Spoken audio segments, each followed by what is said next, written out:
1945년 4월 8일 일요일 아침입니다. 독일 바이에른의 수용소. 전쟁의 끝이 눈앞에 다가온 혼란 속에서도 신학자 디트리히트 보네퍼는 함께 수감된 이들과 예배를 드리고 있었습니다. 그는 이사야 53장을 읽었습니다. 그가 채찍에 맞음으로 우리가 나음을 받았도다. 마지막 기도가 끝나자 문이 열렸습니다.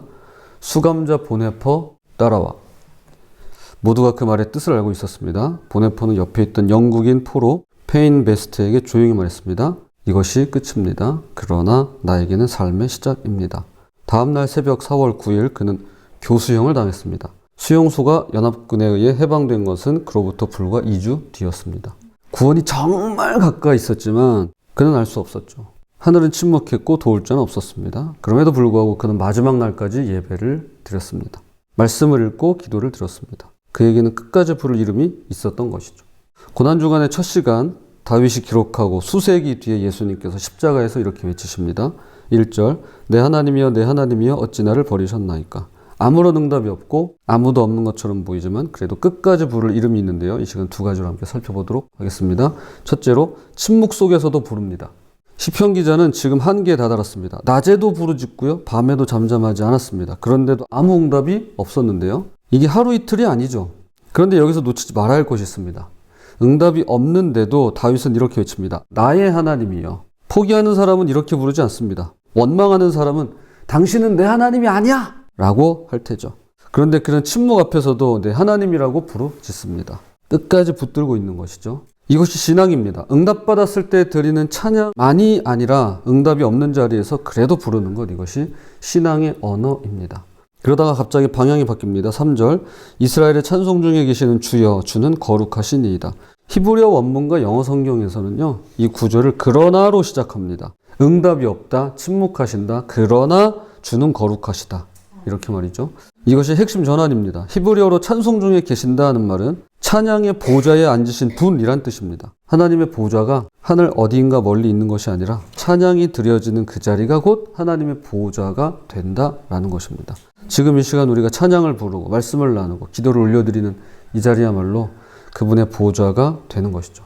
이어서 시편 기자는 기억을 꺼냅니다. 4절 5절 우리 조상들이 주께 의뢰하고 의뢰하였으므로 그들을 건지셨나이다. 그들이 주께 부르짖어 구원을 얻고 주께 의뢰하여 수치를 당하지 아니하였나이다. 조상들이 부르짖을 때 건짐을 받고 구원을 얻었답니다. 의뢰할 때 수치를 당하지 않았답니다. 그런데 지금은요.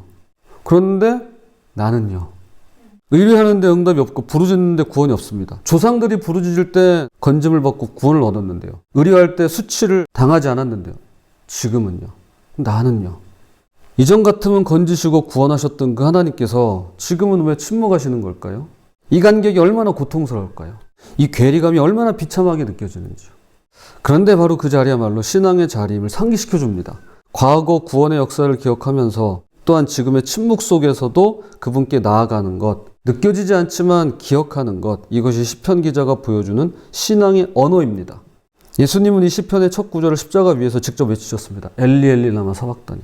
나의 하나님, 어찌하여 나를 버리셨나이까. 당시 십자가 근처에 있었던 유대인이라면 첫 구절을 듣는 순간 시편 22편 전체를 떠올렸을 것입니다. 뭐래? 엘리야 부르는 거야? 라고 하는 무리도 있었지만, 그런 사람도 있었지만 분명히 누군가는 22편 전체를 떠올릴 수 있었을 겁니다. 예수님은 단순히 탄식을 토하신 게 아니었습니다. 침묵하시는 하나님 앞에서 그래도 나의 하나님이라고 부르셨던 것이었습니다. 십자가 위에서도 끝까지 부를 이름을 붙드셨던 것입니다. 침묵 가운데 버림받은 것처럼 느껴지는 순간에도 나의 하나님이라고 그 이름을 부르짖을 수 있는 우리가 되었으면 좋겠습니다. 자, 둘째로 아무도 없지만 맡겨드립니다. 이제 시편 기자의 고통은 더 깊어져 갑니다. 6절 나는 벌레요 사람이 아니라 사람의 비방거리요 백성의 조롱거리니이다. 나는 벌레요. 자녀가 이렇게 말한다면 부모의 심정은 찢어질 것입니다. 나는 그렇다 치자고요. 자녀가 그러면 그 심정은 찢어집니다. 잠언 30장에서 아굴이 자신을 짐승이라고 낮춰 불렀던 것과 전혀 다릅니다. 여기서 벌레는 스스로 인간 되어받지 못하고 있음을 뜻합니다. 그런데 더 잔인한 조롱이 등장합니다. 8절 그가 여호와께 의탁하니 구원하실걸 그를 기뻐하시니 건지실걸 하나이다. 조롱이 참 치밀하죠. 단순히 욕하는 게 아니라 신앙 자체를 비웃습니다. 그렇게 하나님 하더니 어디 구원받나 한번 보자? 이것은 예수님께서 십자가에 달리셨을 때 대제사장들과 장로들이 했던 말과 동일합니다. 마태복음 27장 43절 그가 하나님을 신뢰하니 하나님이 원하시면 이제 그를 구원하실지라. 점잖게 말하고 있지만 엄청난 조롱이자 희롱이죠. 천년의 간격을 두고 같은 조롱이 반복되고 있습니다. 우리 그리스도인에게 가장 힘든 것은 고통 자체가 아닐 수도 있을 겁니다. 오히려 고통받는 것을 보면서 꼴 좋다. 니들 하나님이 어디 있는데? 라며 비웃고 조롱하는 말일 수 있죠. 그 말에 우리는 흔들릴 수 있습니다. 넘어질 수 있습니다. 실제로 흔들리고 넘어지기도 하죠. 그런데 시편 기자는 논쟁하지도 반박하지도 않습니다. 대신에 기억합니다. 9절에서 10절 오직 주께서 나를 모태에서 나오게 하시고 내 어머니의 젖을 먹을 때에 의지하게 하셨나이다. 내가 날 때부터 주께 맡긴 바 되었고 모태에서 나올 때부터 주는 나의 하나님이 되셨나이다. 사실 우리가 엄마 뱃속에 있을 때를 기억도 못하고 출산할 때도 기억 못합니다. 그걸 기억하는 게 아닙니다. 그거보다 훨씬 더 이전의 것을 기억합니다. 놀랍게도 조롱에 대한 대답은 말이 아닌 기억입니다. 나는 태어날 때부터 이미 주께 맡겨진 존재입니다. 라고 말이죠. 이걸 보지도 않았습니다. 그때 이걸 느끼지도 못했을 겁니다. 그런데도 다윗은 이렇게 고백합니다. 나는 태어날 때부터 이미 주께 맡겨진 존재입니다. 이건 내가 알아서, 내가 생각해서 그래서 기억해내는 게 아니죠. 내 영혼 깊이 새겨져 있는 것입니다.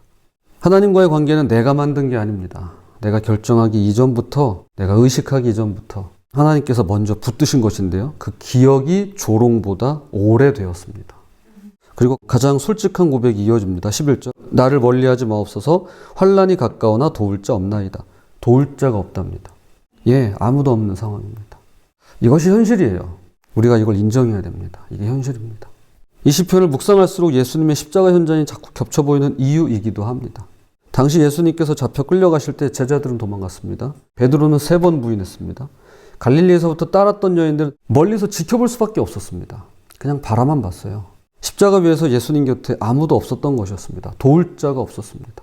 그래서 이 시편 기자의 고백은 예수님께서 십자가에서 경험하신 그 외로움과 정확히 겹치는데요.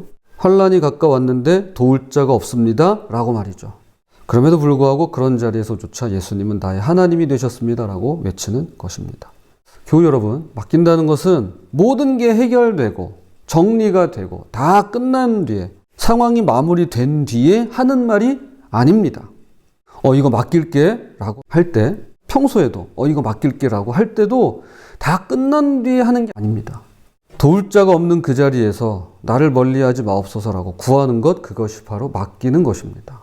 도울 자가 없지만 아무도 없는 것처럼 느껴지지만 맡기는 것입니다. 어떤 환경과 순간에라도 나의 하나님 되심을 믿으며 그분께 맡기는 우리가 되었으면 좋겠습니다. 자, 말씀을 결론 맺겠습니다. 오늘 말씀은 엔도 슈샤쿠의 침묵이라는 소설에서 다양한 층위로 그리고 한층 더 깊게 살펴볼 수 있습니다. 강하게 추천드립니다. 일본으로 선교를 떠난 신부들의 이야기입니다. 박해가 심했던 일본의 선교 현장은 그야말로 아비규환이었습니다. 목을 잘라 죽이고 불로 태워 죽이고 뜨거운 온천수로 고문하고 고문 방법이 아주 기상천외합니다. 이런 온갖 잔인한 방식으로 복음이 뿌리 내리지 못하도록 합니다. 일본 관리인 이노우에는 성도들의 배교보다 성직자들이 배교하도록 잔인한 방법을 사용해서 신부들의 믿음을 괴롭힙니다. 이노우에는 자신의 신념을 끝까지 지키는 로드리게스 신부를 굴복시키기 위해 기독교 신도들을 고문합니다. 신앙을 저버리라는 게 아닙니다. 로드리게스 신부에게 원하는 것은 예수님의 얼굴이 그려진 액자, 후미에를 발로 밟기만 하면, 그냥 발로 밟고 지나가기만 하면 그들의 생명을 살려주겠다라는 것이었습니다. 그런 상황에서 그는 괴로워하며 절규합니다. 고통의 순간에 왜 당신은 침묵하십니까? 저는 주님의 침묵이 원망스럽습니다. 라면서 절규합니다. 그리고 그 고뇌하는 가운데 음성을 들어요. 어서 하거라. 괜찮다. 나를 밟거라. 너의 고통을 잘 안다. 너희의 고통을 나누기 위해서 이곳에 왔다. 그 고통을 위해 십자가를 들었단다. 지금 너와 함께 있단다. 밟아라. 밟고 지나가거라. 이윽고 그는 절규하며 후미에를 밟습니다. 그리고 신도들은 풀려납니다. 성도들은 자신의 믿음을 지키기 위해 자신의 생명을 버렸고요. 신부들은 성도들의 생명을 살리기 위해 자신의 신념을 버립니다. 지금 우리 삶에서 응답 없는 기다림만 계속되고 있다면, 그리고 아무도 없는 자리에서 홀로 버티고 계신다면, 혹은 신앙을 가졌다는 이유 때문에 오히려 조롱을 받고 계신다면 이것만큼은 꼭 기억했으면 좋겠습니다. He knows. 주님은 아십니다. 주님은 아세요. 남들은 몰라줘도 주님은 아십니다. 주님 아시죠? 주님 제 형편을 아시죠. 예수님은 우리가 처한 그 자리를 알고 계십니다. 알고 계실 뿐만 아니라 먼저 그 자리를 걸어 가셨습니다. 우리가 나의 하나님이라고 부를 수 있다면 그 이유는 주님께서 먼저 그 이름을 부르시고 붙드셨기 때문입니다. 부디 침묵이 길고 곁에 아무도 없는 것 같은 이 고난주간에 예수님이 먼저 걸어가신 그 길을 기억하며 끝까지 부를 이름을 붙들고 날마다 한 걸음씩 나아가는 저와 여러분이 되시기를 주님의 이름으로 부탁을 드립니다.